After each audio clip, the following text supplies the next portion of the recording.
Welcome to women helpline. सभी सहायक व्यस्त हैं, कृपया कतार में रहें। All call takers are busy, please stay online. सभी सहायक व्यस्त हैं, कृपया कतार में रहें। All call takers are busy, please stay online. सभी महाराष्ट्र हेल्पलाइन बोला। Ladki Bahin e KYC. Hello, हा बोला. लाडकी बहीण ई केवायसी संदर्भात बोलायचं होतं. बोला.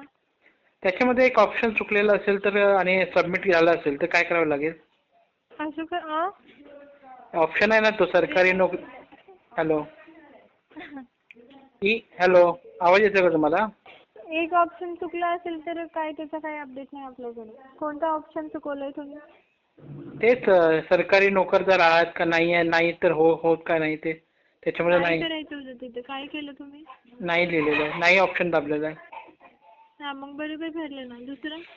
दुसरं ते होय केलेलं आहे ऑप्शन. सेकंड मग ऑप्शन बरोबर केलं ना. नाही ते युट्यूब मध्ये दाखवतंय तिकडे दोन्हीकडे होय करायचं होतं म्हणून मी. अहो युट्यूबला काही पण दाखवते. ठीक आहे, एक ऑप्शन नाही आणि एक ऑप्शन होय असं आहे ना?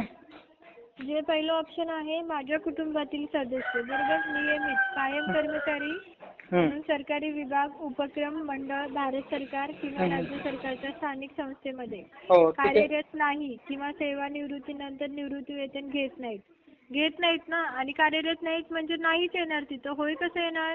ओके ओके ओके, मी नाही लिहिलं म्हणून मी विचारलं होतं. ठीक आहे थँक्यू. तुम्ही बरोबर केलं. बरोबर केलंय ना?